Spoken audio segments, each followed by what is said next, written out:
ਸਾਡੇ ਏਰੀਏ 'ਚ ਮਾਸ਼ਾਅੱਲਾ ਜੀ ਬਹੁਤ ਕੰਮ ਹੋ ਰਿਹਾ ਹੈ, ਖਾਲਾ ਬਣ ਰਿਹਾ ਹੈ, ਸੜਕਾਂ ਬਣ ਰਹੀਆਂ ਨੇ ਤੇ ਤਕਰੀਬਨ ਸੰਨ 96 ਤੋਂ ਬਾਅਦ ਹੁਣ ਸਾਡੀਆਂ ਸੜਕਾਂ ਇਸ ਏਰੀਏ ਦੀਆਂ ਬਣਨੀਆਂ ਸ਼ੁਰੂ ਹੋਈਆਂ ਨੇ। ਬੜਾ ਫਾਇਦਾ ਹੋਇਆ ਇਹਦੇ 'ਚ, ਅਸੀਂ ਦੁਨੀਆ ਤੇ ਆ ਗਏ ਹਾਂ ਜੀ। ਅੱਗੇ ਤਾਂ ਅਸੀਂ ਬਹੁਤ ਪਿੱਛੇ ਸਾਂ ਜੀ।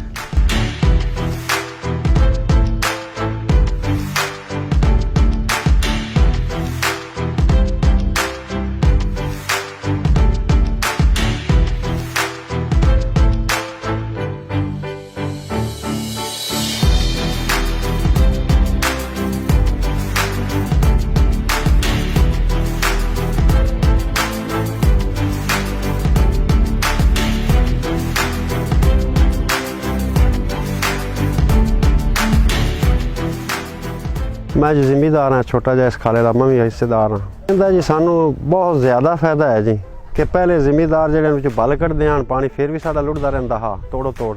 अगे साडा 2 कनाली भी नहीं पीछा हुंदा, हुण साडे 4-4 कनाल पीछा हो जांदा जी।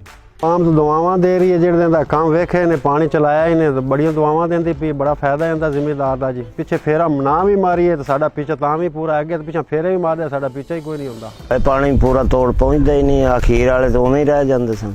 हुण तो पानी चोरी होना ही नहीं, पानी चोरी कित्थों होएगा। हुण जी गैटे नाल 4 हो जांदियां ने, अगे 2 गैटियां नाल 11 ही ना हुंदा। अगे 2 कनालां ही नहीं हुंदियां, हुण 4 हो जांदियां।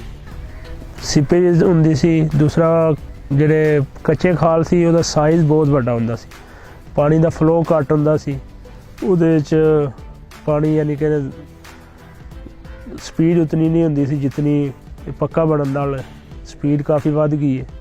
ਨਹੀਂ ਜੀ, ਬੜਾ ਫਾਇਦਾ ਹੋਇਆ ਇਹਦੇ 'ਚ, ਅਸੀਂ ਦੁਨੀਆ ਤੇ ਆ ਗਏ ਹਾਂ ਜੀ। ਅੱਗੇ ਤਾਂ ਅਸੀਂ ਬਹੁਤ ਪਿੱਛੇ ਸਾਂ ਜੀ। ਪਹਿਲੇ ਸਾਡੇ ਖਾਲਿਆਂ ਦੇ ਪਿੱਛੇ ਪਹਾੜ ਰੁਕ ਜਾਂਦੀ ਸੀ, ਉਹ ਬੜੀ ਮੁਸ਼ੱਕਤ ਨਾਲ ਸਾਨੂੰ ਕੱਢਣੀ ਪੈਂਦੀ ਸੀ ਕੱਚੇ ਖਾਲਿਆਂ ਵਿੱਚੋਂ। ਹਰ 8ਵੇਂ ਦਿਨ ਕੱਢਣੀ ਪੈਂਦੀ ਸੀ, ਹੁਣ ਸਾਨੂੰ 6-6 ਮਹੀਨੇ ਨਹੀਂ ਕੱਢਣੀ ਪੈਂਦੀ ਹੈ। ਤੇ ਪਾਣੀ ਦਾ ਫਲੋ ਵੀ ਬਿਹਤਰ ਹੈ, ਬਹੁਤ ਅੱਛਾ ਪੀਚਾ ਹੋ ਰਿਹਾ।